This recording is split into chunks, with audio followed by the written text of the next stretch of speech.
Maintenant, on va aller voir toujours dans la partie basique de Laravel, tout ce qui concerne le Blade Template. Alors, un moteur de template, donc Blade est un moteur de template, c'est une surcouche afin de générer de l'HTML avec du code dynamique plus facilement et plus proprement. Rappelez-vous l'OTP précédent, on faisait la chose suivante. Balises ouvrantes, PHP, on faisait un for each, et puis là, pour afficher de l'HTML, donc du string pour nous en PHP, on faisait echo. On peut aussi fermer PHP, mettre l'HTML, et puis rouvrir PHP, mettre la code fermante et fermer PHP. Bon, dans tous les cas, que ce soit solution A ou B, c'est pas très propre et pas si facile que ça à faire. Même si on pouvait rendre le code plus élégant, avec des dollars, vous savez, avec dollars balise ouvrante, balise fermante, pour mettre ça directement dans le string, ça reste que c'est quand même brouillon. Et c'est pas très beau, tous ces PHP ouvrants, PHP fermants en plein milieu du code. Alors qu'avec Blade, on peut faire la chose suivante. @forEach, c'est pas du PHP, c'est du Blade. Vous voyez qu'on boucle sur user, et puis on va faire this is user, et puis là, double accolade, ouvrante et fermante, on va faire PHP ouvrant, PHP fermant, pour afficher user ID. Ça, finalement, petit spoil, double accolade, en fait, ça revient à faire ouvrir PHP, faire echo, puis après user ID, et là on ferme PHP, vous voyez. Donc finalement, là, on affichait des products avec des divs, mais là c'est le même principe, on affiche des users avec des P et un texte, c'est quand même beaucoup plus clair de lire du code comme ça que du code comme ça. Et bien ça c'est du PHP pur, et ça c'est du Blade. Alors comment ça marche? Eh bien, si votre fichier est en blade.php, vous pouvez utiliser le moteur directement. Ensuite, Laravel passe derrière et compile ce fichier blade.php en fichier PHP normal. Les double accolades $name seront transformés en ouvrir PHP est égal name, ça veut dire qu'on ouvre PHP et on fait echo, et ça c'est plutôt classique. Donc nous, on écrit en blade.php, Laravel passe derrière, compile en PHP et fait du PHP classique justement derrière. Mais pour nous, c'est beaucoup plus propre d'écrire double accolade ouvrante fermante $name pour afficher $name que plutôt balise ouvrante, chevron ouvrant, point d'interrogation, égal $name, point virgule, point d'interrogation, balise fermante. Et bien sûr, Laravel propose plusieurs autres directives très pratiques qu'on va voir par la suite. Et puis aussi un petit bonus avec Blade, c'est que contrairement à d'autres moteurs de template connus sur d'autres frameworks comme Smarty ou Twig pour PrestaShop ou Symfony, vous pouvez faire du PHP pur dans un fichier blade.php sans aucun problème. Alors que les autres fichiers, les autres moteurs template, c'est plus compliqué de faire du PHP pur. Là, avec Blade, il n'y a aucun souci. Donc, soit vous faites du Blade dans un fichier blade.php, soit si vous voulez, vous faites du PHP pur. Ça, c'est un peu dommage, mais vous pouvez aussi faire du PHP pur si vous préférez faire dans vos fichiers blade.php. Aucun problème. Avant de commencer, si vous avez déjà utilisé un framework JavaScript comme React, Angular ou Vue.js, et d'ailleurs, je propose aussi des très beaux cours Vue.js si jamais, vous devrez être habitué à utiliser ces double accolades ouvrantes, double accolades fermantes pour afficher une variable. Alors justement, voyons quelques directives ou quelques syntaxes. Pour afficher une donnée en Blade, on l'a vu, il suffit de l'entourer de balises ouvrantes, balises fermantes. Ou plutôt double accolade ouvrante, double accolade fermante. Ici, par exemple, double accolade ouvrante, fermante, et je mets name au milieu, ça revient à afficher la variable name. Pareil, je peux aussi mettre soit une variable, soit une fonction, ici la fonction time de PHP, pour afficher le résultat de la fonction time de PHP. Les variables sont automatiquement échappées avec HTML Special Char pour nous protéger des attaques XSS. Si vous ne voulez pas que ce soit le cas, vous pouvez alors simplement utiliser accolade ouvrante, accolade fermante. Ici, par exemple, si je fais la même chose, au lieu de faire double accolade ouvrante, double accolade fermante, je fais accolade ouvrante, d'interrogation, accolade fermante, name, et donc ici, ça va bien afficher name, mais sans faire passer le HTML Special Char. Donc, c'est à faire attention à ça, parce que si vous le faites, ça veut dire que vous vous exposez à des attaques XSS. De base, c'est évident, si name provient de l'utilisateur, évitez de faire ça, parce qu'il peut y avoir des problèmes. Mais alors, comment faire si vous utilisez aussi un framework JavaScript, par exemple comme Vue.js? Ce framework, Vue.js, utilise aussi les double accolades ouvrantes et double accolades fermantes pour afficher une variable. Donc là, on aurait un conflit, parce que Vue.js l'utilise et Laravel l'utilise aussi, ou du moins Blade l'utilise aussi. Eh bien, Laravel prévoit le coup en vous proposant d'utiliser arrobase, double accolade ouvrante, double accolade fermante, quand vous voulez utiliser votre framework JavaScript. Pourquoi?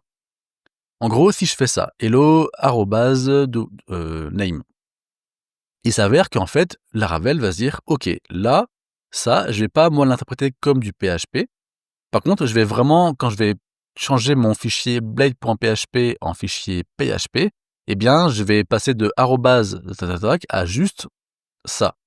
Donc, en gros, votre fichier PHP, il sera pas marqué hello, arrobase, accolade ouvrante, accolade fermante, name, mais il sera compilé hello, accolade ouvrante, name, accolade fermante, name.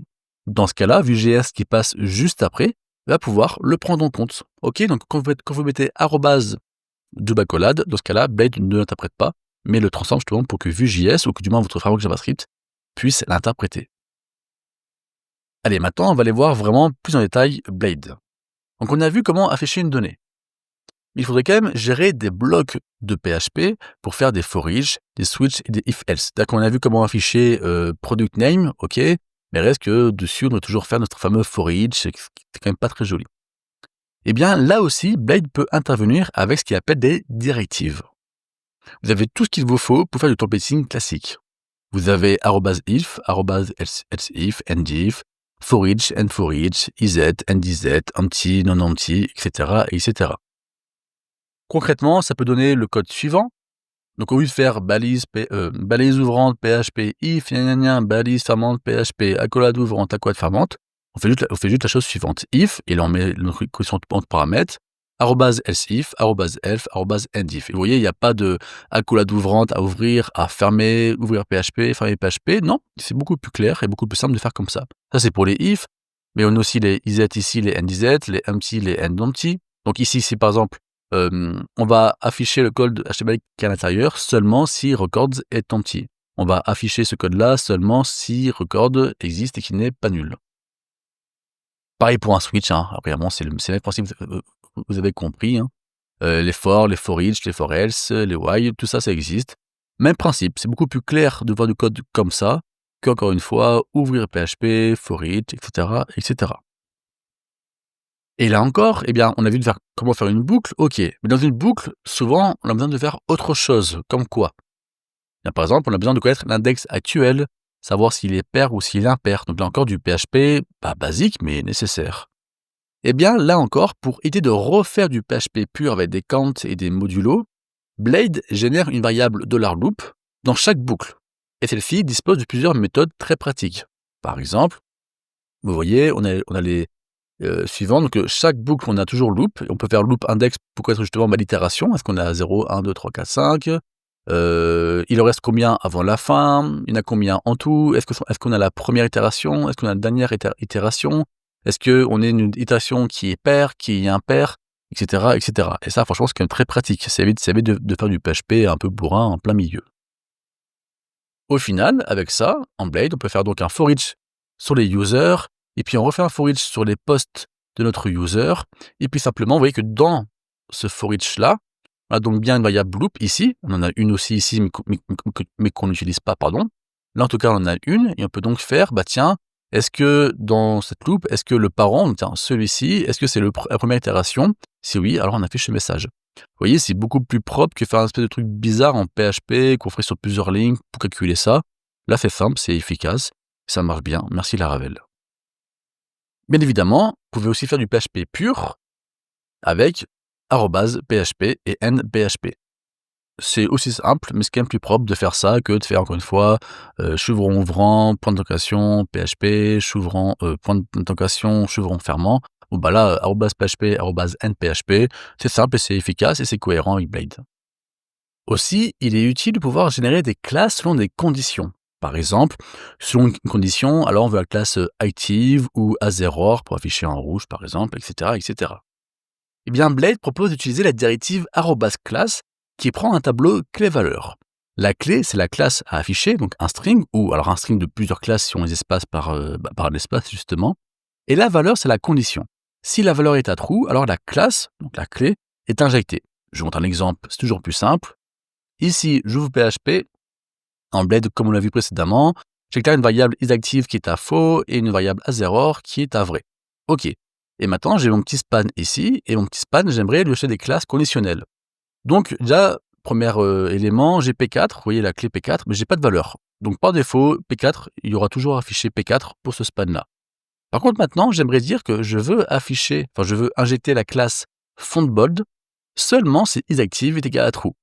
Puisque là, isActive est égal à false, on n'aura pas fontBold ici. À l'inverse, je veux afficher textGray500 si isActive est égal à false, ce qui est le cas ici. Et je veux afficher la classe bgred si asError est égal à true, ce qui est le cas ici. Donc à la fin, on a bien notre petit span, on a bien le petit P4 comme on l'a vu ici. On n'a pas fontBold parce que isActive est égal à false, donc ça n'entre pas en compte. Mais on a bien textGray parce que isActive est égal à false cette fois-ci, et parce que bgred, asError, et on a bien bgred parce que asError est égal à true. Et donc vous voyez, avec ça, simplement, on peut afficher des classes de manière conditionnelle.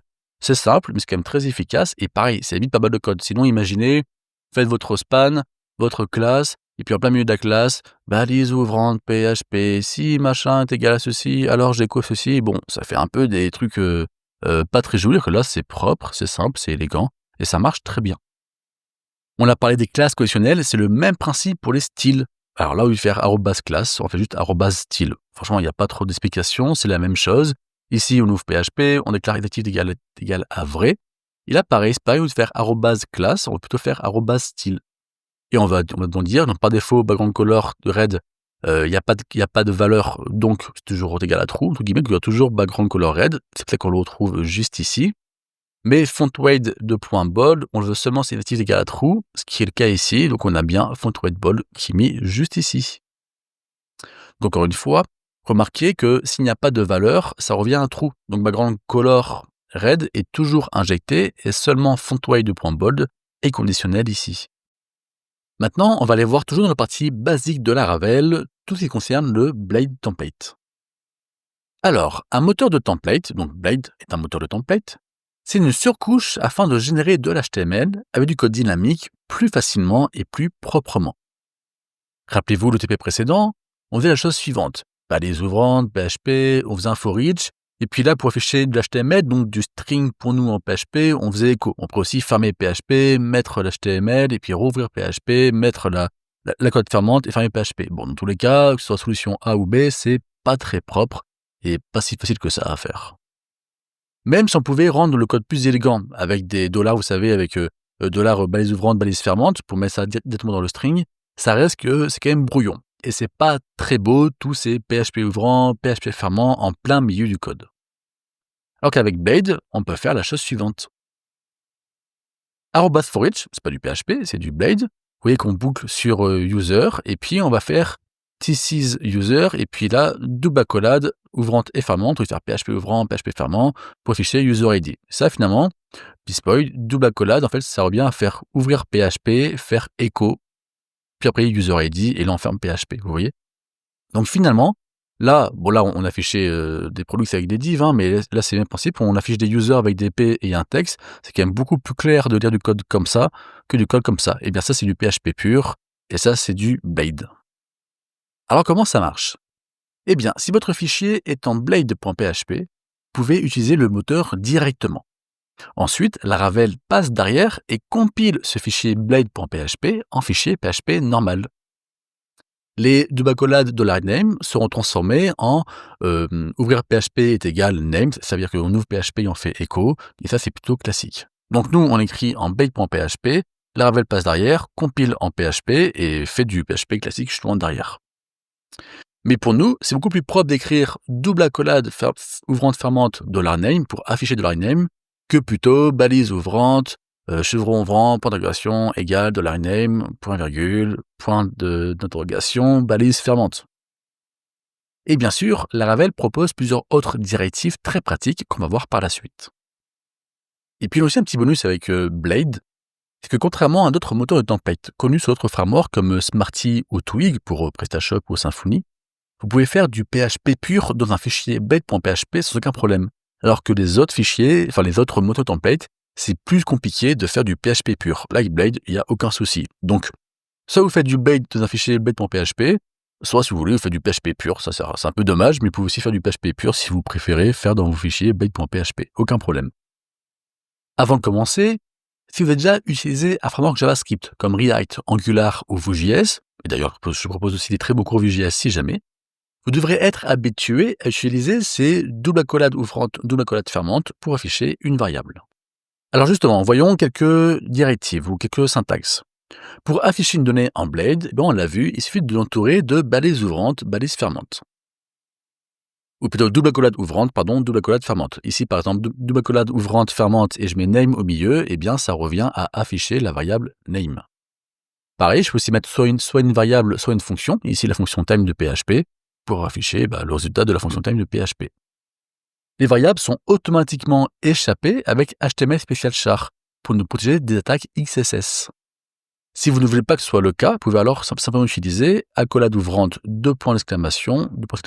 accolade fermante. Ici, par exemple, si je fais la même chose, au lieu de faire double accolade ouvrante, double accolade fermante, je fais accolade ouvrante, accolade fermante, name, et donc ici, ça va bien afficher name, mais sans faire passer le HTML Special Char. Donc, c'est à faire attention à ça, parce que si vous le faites, ça veut dire que vous vous exposez à des attaques XSS. De base, c'est évident, si name provient de l'utilisateur, évitez de faire ça parce qu'il peut y avoir des problèmes. Mais alors, comment faire si vous utilisez aussi un framework JavaScript, par exemple comme Vue.js? Ce framework, Vue.js, utilise aussi les doubles accolades ouvrantes et doubles accolades fermantes pour afficher une variable. Donc là, on aurait un conflit parce que Vue.js l'utilise et Laravel l'utilise aussi, ou du moins Blade l'utilise aussi. Eh bien, Laravel prévoit le coup en vous proposant d'utiliser arrobase, double accolade ouvrante, double accolade fermante, quand vous voulez utiliser votre framework JavaScript. Pourquoi? En gros, si je fais ça, hello, arrobase, name, il s'avère qu'en fait, Laravel va se dire, ok, là, ça, je vais pas moi l'interpréter comme du PHP. Par contre, je vais vraiment, quand je vais changer mon fichier blade.php en fichier PHP, je vais passer de arrobase à juste ça. Donc, en gros, votre fichier PHP, il sera pas marqué hello, arrobase, accolade ouvrante, accolade fermante, name, mais il sera compilé hello, accolade ouvrante, name, accolade fermante, name. Dans ce cas-là, Vue.js qui passe juste après va pouvoir le prendre en compte. Ok, donc quand vous mettez arrobase double accolade, dans ce cas-là, Blade ne l'interprète pas, mais le transforme justement pour que Vue.js, ou que du moins votre framework JavaScript, puisse l'interpréter. Allez, maintenant, on va aller voir vraiment plus en détail Blade. Donc, on a vu comment afficher une donnée. Il faudrait quand même gérer des blocs de PHP pour faire des for each, des switch et des if-else. C'est-à-dire qu'on a vu comment afficher product name, ok, mais reste que dessus, on doit toujours faire notre fameux for each, c'est quand même pas très joli. Eh bien, là aussi, Blade peut intervenir avec ce qu'il appelle des directives. Vous avez tout ce qu'il vous faut pour faire du templating classique. Vous avez @if, @else-if, endif, for each, and for each, is, is, empty, non empty, etc., etc. Concrètement, ça peut donner le code suivant. Donc, au lieu de faire balise ouvrante, PHP, if, balise fermante, PHP, accolade ouvrante, accolade fermante, on fait juste la chose suivante. If, et là, on met notre correspondant de paramètres, @else-if, @elf, @endif. Et vous voyez, il n'y a pas de accolade ouvrante à ouvrir, à fermer, ouvrir PHP, fermer PHP. Non, c'est beaucoup plus clair et beaucoup plus simple de faire comme ça. Ça, c'est pour les if, mais on a aussi les is ici, les end is, les empty, les end empty. Donc ici, c'est par exemple, on va afficher le code HTML qui est à l'intérieur seulement si records est empty. On va afficher ce code-là seulement si record existe et qu'il n'est pas nul. Pareil pour un switch, apparemment, c'est le même principe, vous avez compris. Les for each, les for else, les while, tout ça existe. Même principe, c'est beaucoup plus clair de voir du code comme ça qu'encore une fois, ouvrir PHP, for each, etc., etc. Et là encore, on a vu comment faire une boucle, ok. Mais dans une boucle, souvent, on a besoin de faire autre chose, comme quoi? Par exemple, on a besoin de connaître l'index actuel, savoir s'il est pair ou s'il est impair. Donc là encore, du PHP, pas basique, mais nécessaire. Là encore, pour éviter de refaire du PHP pur avec des counts et des modulos, Blade génère une variable $loop dans chaque boucle. Et celle-ci dispose de plusieurs méthodes très pratiques. Par exemple, vous voyez, on a les suivants. Donc, chaque boucle, on a toujours loop. On peut faire loop index pour connaître justement l'itération. Est-ce qu'on a 0, 1, 2, 3, 4, 5 il en reste combien avant la fin? Il y en a combien en tout? Est-ce qu'on a la première itération? Est-ce qu'on a la dernière itération? Est-ce qu'on est une itération qui est pair, qui est impair, etc., etc. Et ça, franchement, c'est quand même très pratique. Ça évite de faire du PHP un peu bourrin en plein milieu.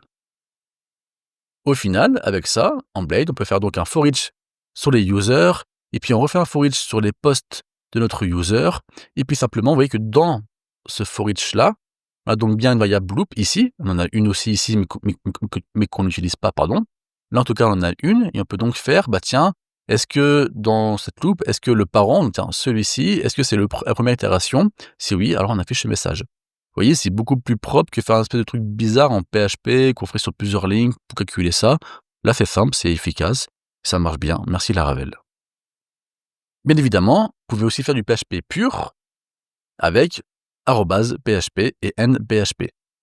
C'est aussi simple, mais c'est quand même plus propre de faire ça que de faire, encore une fois, chevron ouvrant, point d'interrogation, PHP, chevron, point d'interrogation, chevron fermant. Bon, là, @php, @nphp, c'est simple et c'est efficace et c'est cohérent avec Blade.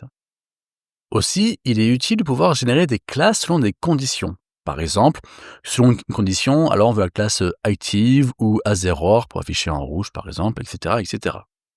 Eh bien, Blade propose d'utiliser la directive @class qui prend un tableau clé-valeur.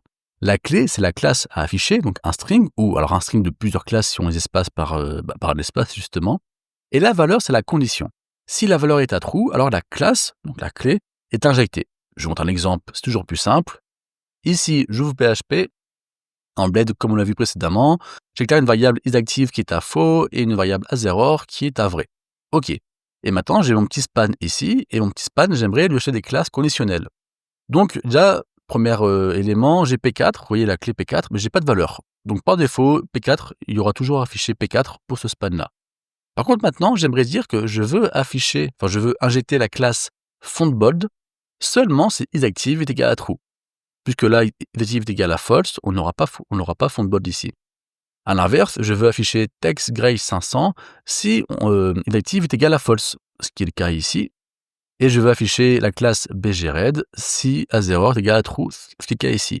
Donc à la fin, on a bien notre petit span, on a bien le petit P4 comme on l'a vu ici, on n'a pas fontBold parce que isActive est égal à false, donc ça n'entre pas en compte, mais on a bien textGray parce que isActive est égal à false cette fois-ci, et parce que bgred, as_error, et on a bien bgred parce que as_error est égal à true. Et donc vous voyez, avec ça, simplement, on peut afficher des classes de manière conditionnelle. C'est simple, mais c'est quand même très efficace, et pareil, ça évite pas mal de code. Sinon, imaginez, faites votre span, votre classe, et puis en plein milieu de la classe, balise ouvrante, PHP, si machin est égal à ceci, alors j'écho ceci. Bon, ça fait un peu des trucs pas très jolis, que là c'est propre, c'est simple, c'est élégant, et ça marche très bien. On a parlé des classes conditionnelles, c'est le même principe pour les styles. Alors là, au lieu de faire @class, on fait juste @style. Franchement, il n'y a pas trop d'explications, c'est la même chose. Ici, on ouvre PHP, on déclare isActive égal à vrai. Et là, pareil, c'est pareil, au lieu de faire @class, on va plutôt faire @style. Et on va donc dire, donc par défaut, background color de red, il n'y a pas de valeur, donc c'est toujours égal à true, entre guillemets, donc il y a toujours background color red, c'est pour ça qu'on le retrouve juste ici. Mais fontWeight de .bold, on le veut seulement si isActive est égal à true, ce qui est le cas ici, donc on a bien fontWeight bold qui est mis juste ici. Donc encore une fois, remarquez que s'il n'y a pas de valeur, ça revient à true. Donc background color red est toujours injecté et seulement fontWeight de .bold est conditionnel ici. Aussi, sur nos formulaires, on a souvent besoin de gérer des attributs comme checked, selected, disable, read-only ou encore required. Pardon pour mon accent. Il y a des directives pour chacun d'entre eux. Ici, par exemple, vous voyez, je veux faire un input et je veux dire est-ce qu'il est checké selon condition, et la condition, c'est la suivante, est-ce que user est égal active. Alors, le hold active, vous verrez plus tard ce que c'est, pardon. Dans tous les cas, dites-vous juste que si c'est égal active, ça sera checké, on va dire ça. Pour input, par exemple, aussi pareil, je vais dire est-ce qu'il est requis seulement si user_admin est égal à true. Donc si ça est égal à true, alors il va mettre l'attribut required, sinon il mettra rien.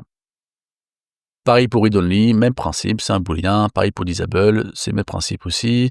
Et là, c'est pareil aussi pour un selecteur, on fait des options, et pareil aussi pour le select. Ok, donc c'est tout simple, mais toujours plus propre que les ouvrantes, PHP, on fait des trucs bizarres.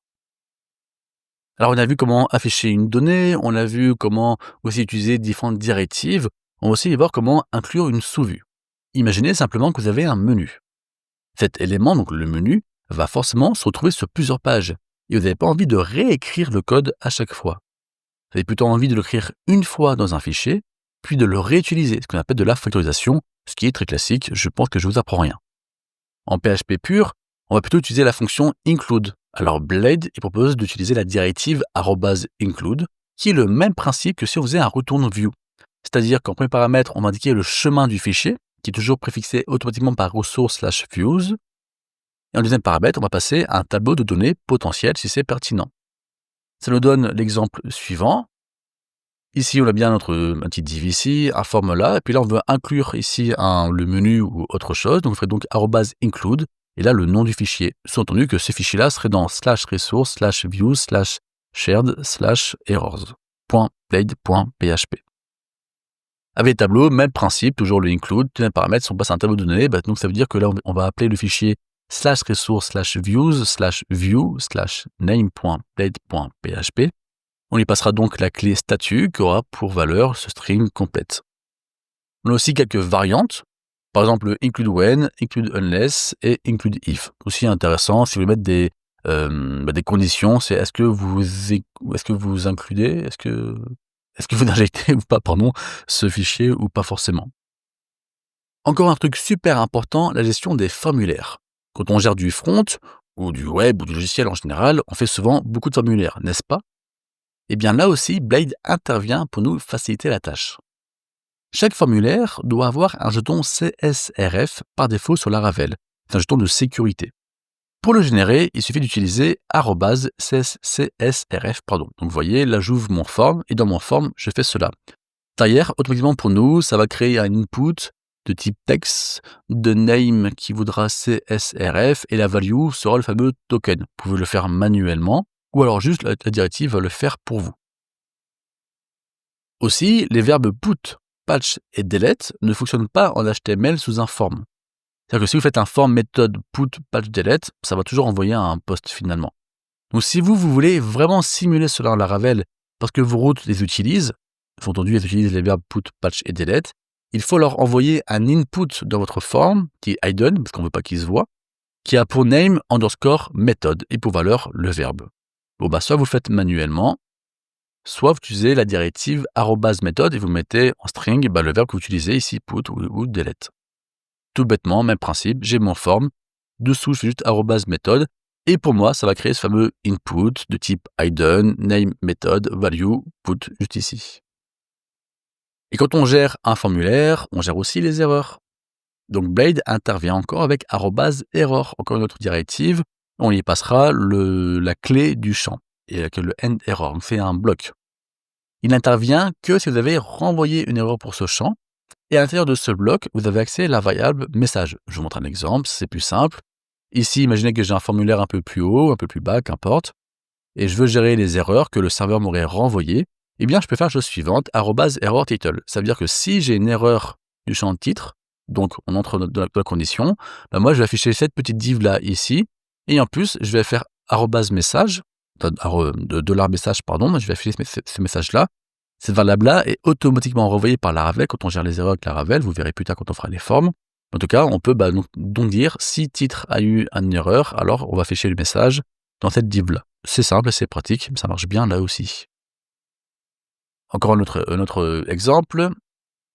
Ici, j'ai un input, ID email, type email, très bien. Pareil, je veux peut-être gérer des classes selon l'erreur. Donc, si on peut faire @class, ça marcherait aussi. On peut aussi utiliser @error. Si j'ai une erreur dans l'email, alors je vais afficher la classe isInvalid. Sinon, je vais afficher la classe isValid sur mon input.